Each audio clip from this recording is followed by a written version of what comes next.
Okay, this is my second attempt at this video. I I had done this video saying hi to you guys, letting you know what I've been doing the past few days, and I'm looking at the video, I'm replaying it, and I get Grant walking through in his chonies and then walking back. Right.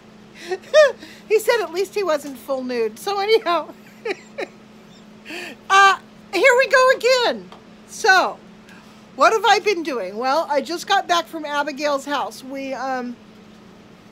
had 3 days of hanging out. It was a lot of fun. I met her boyfriend. He's nice. We went to kind of a Pioneer Days festival in the town of Coloma. We also drove to Placerville and visited some apple orchards and a winery at this place called Apple Hill. It's an area where they have, you know, a lot of growers of these kinds of things. They also have lavender farms up there. We didn't get to visit the lavender farms though. Anyhow, so we had a really good day just driving around that part of the gold country and hanging out. The following day, Abigail and I did some thrift store shopping, and we went to a couple of new thrift stores we hadn't been to yet, including one that her boyfriend had suggested that's down in Auburn, which is about 30 miles away from from Abigail's house. And this was the coolest, is the coolest little thrift junk antique store. The guy tends to collect really unusual stuff, funky, interesting, different things. It's very dusty and stuff is piled up in big piles here and there, and it's just as funky as it can be. Unfortunately, the man who owns it, he's a Japanese man, looked to be around 50 or so, might be younger. He's battling pancreatic cancer, so he just reopened the store after having gone through a series of treatments. So now he's back in the store. He had a lot of friends and family who were there in the store with him that day. They were kind of helping arrange stuff and just giving him a hand. So that's unfortunate, of course, but the store itself is so cool. So I'm looking around and I found some really interesting things. I found a couple of photographs, which I'll show you. They're out in the car right now. And then I found a scrapbook. The scrapbook is fascinating. It's just a kind of a large format, almost like a, not newsprint, but it's just a paper book that's printed with scrapbook printed on the front. So it's not one of those elaborate bound scrapbooks. It's just real simple. But the inside of this scrapbook is packed with articles from newspapers, photographs, handwritten notes, things torn out of magazines, and they're all pasted together really closely on every page, back and forth through this book that's about maybe this thick. And the information in this goes all the way back to the 1920s. So it will be fascinating to finally sit down and take a look at this scrapbook, read it from beginning to end, and kind of get a sense of the life of the person who made the book. That kind of stuff really fascinates me. And then the two photographs that I got are going to go on our wall of fake ancestors.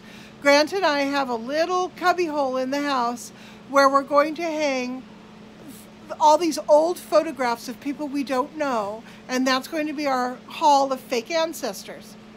So I got an old woman who is just your typical oaky granny, like my great-grandmother would have been, or my great-great-grandmother.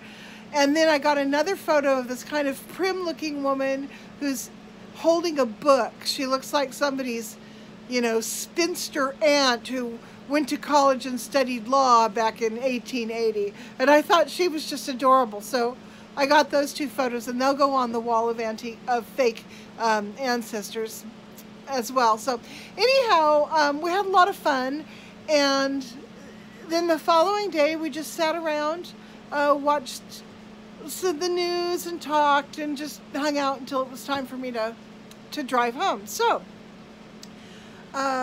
Abigail does live in Northern California, but the fires aren't anywhere near her. She's between the two big areas of fire. Of course there's smoke all over California, but it wasn't too bad yesterday, at least not up there. So I just wanted to touch bases really quick. The next video I upload is going to be a few things that I got from Wish. Like I said, the stuff that I ordered from Wish, it trickles in one item at a time. So I can't open a big box of Wish stuff. I hold on to it for a couple days till I have a few, and then I'll open that for you. So I have a couple of Wish hauls I did before I left this past weekend, so I'll upload those. And yeah, so that's what's been going on. I hope you guys are all having wonderful days where you are. Special thoughts and prayers are going to my friend Rosie O'Kelly.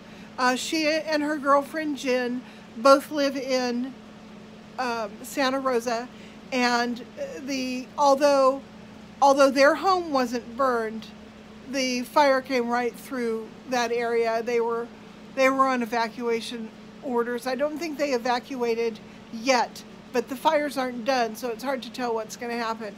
So anyhow, the devastation in Santa Rosa, well, and of course the rest of the wine country, Napa and all that area as well.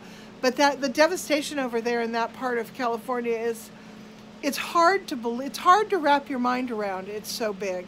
I don't think any fire this big that's taken this many structures and this many lives. I mean, if you factor all of that stuff in, I don't think anything this big's ever happened. So it's yeah, it's heartbreaking. And so, you know, Rosie and Jen, if you guys see this, I'm continuing to think about you and you know, add my positivity to shoring up whatever there is to shore up. It's just horrible. So anyhow, yeah, so I'm going to get busy on my day, and I will talk to you guys later. Bye.